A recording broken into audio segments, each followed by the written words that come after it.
Good day. Ira Epstein of Linn and Associates with your afternoon SPDR ETF wrap-up, and this is for Thursday, the 16th of April, 2020, just after 5 p.m., and that is Central Time. Well, we have a mixed picture. If you can see behind me the board, a lot of red, a lot of green, a mixed sort of day. But as a group, what happened today is the stock indices showed their power as the QQQ, the SPY, and the Dow were all up on the day. Nothing major, but they were able to hold on.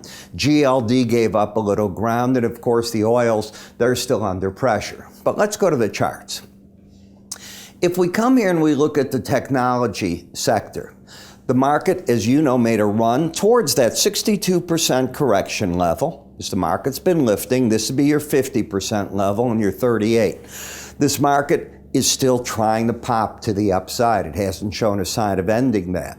The market's also got a pattern. As we look at these lines, you can see that it is the way the swing line is working. And if you don't know swing lines, you might want to go to our website and go under the word education and look at our charting course, because we teach about that there. But it's giving you the pattern of higher lows and higher highs. That's a bullish pattern, the definition of it. When we look at moving averages, the market seems to be caught temporarily between a number it hasn't hit yet, the 100-day average, and the 200-day. And the 200-day is an average traders look at all the time. Then the short-term average is right here, the 18. Now, a real bullish sign would be this 18 getting back over the 200. I have my doubts it's going to happen right away. More or less, I expect it to come up a little more and then start skidding if the market gives up on this rally. That's a big if, because so far the market hasn't given up on it. As we look at Bollinger Bands, I hope you understand what they are. They're an algorithm designed to keep the market trading within them 95% of the time. So you think of the top band as a resistance point, the bottom band as a support point, and 95% of the time this market's not going to be able to go very far outside of it, above it, or below it. 5% of the time it will, but that's a good thing to know. If you're chasing the market or if you're hitting the market for the first time at that number, it's often a resistance point, and you'll see that over and over. When you take a look at the slow stochastic study, it's momentum. And what I like about this study more than any other is it's got a personality. It gets overbought, oversold, gets in the middle of nowhere, but then it could convert like it did here. And when both numbers that make it up, they're called a K line and a D line, when they're both over 80 for several days in a row, the market converts from overbought to locking in a bull trend. There's another side to that. When momentum is lost, price often follows momentum with a delay. It doesn't lead momentum most of the time. Momentum leads price.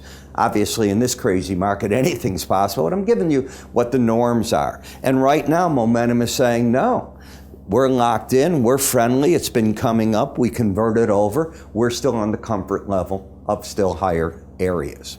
In SMH, which is the 25 semiconductor index, you are looking at the market that's still higher highs, higher lows. Anything to do with technology has been on fire.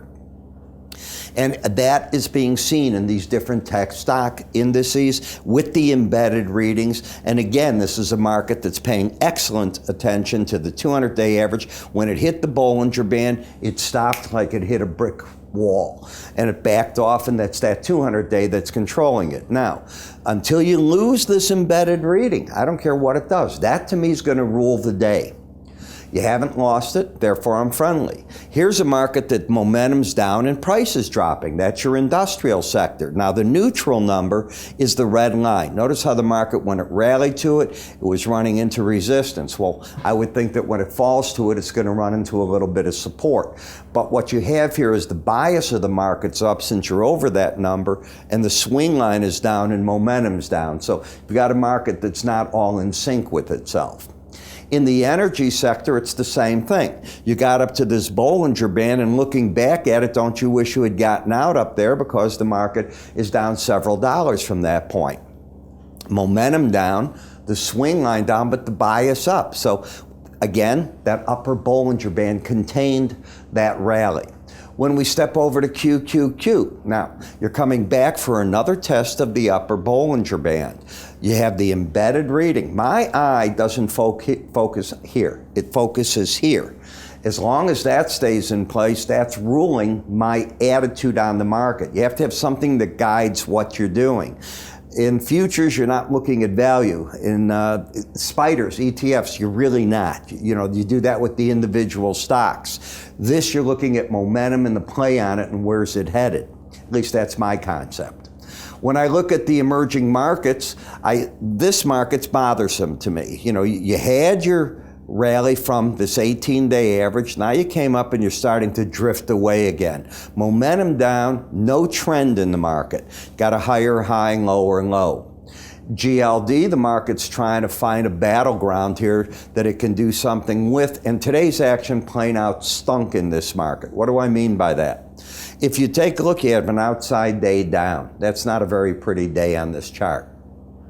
In the gold miners, you can see how the market, unlike the gold GLD itself or the futures, this is still staying up, and probably in part because as gold is up here at the 1700 thereabout number, I'm just talking zone, well, anything in the ground, the reserves of gold look better, don't they, than when gold was $1,450. So the miners are looking a little better on that. TLT, you hit the upper Bollinger Band. For me, that's enough. When I see that number hit, I want no part of anything else. That tells me this market has reached a point where it's probably going to run out of some steam. It's overbought up to that zone. I'd be very careful. In FXE, the market broke through a previous low, momentum's down, bias down, you're not trending. You have a market that's got a higher high and a lower low, and that was set up yesterday. All today is punishing the people that were caught long up there, but you could just as easily spin back to the 18-day average. You're not in a trend in the market. So you put it together, you try to come up with a game plan, and I do that for you each afternoon. At approximately 4 p.m., I record a video for you. It's about 20 minutes long. It covers 27 charts on spiders and ETFs with specific recommendations, more studies than you see here. Go to our website. You can find out all about it. How do you do that? At iraepstein.com under the word research. It'll explain itself. I'm Ira. You have a good day, and I'll see you all tomorrow.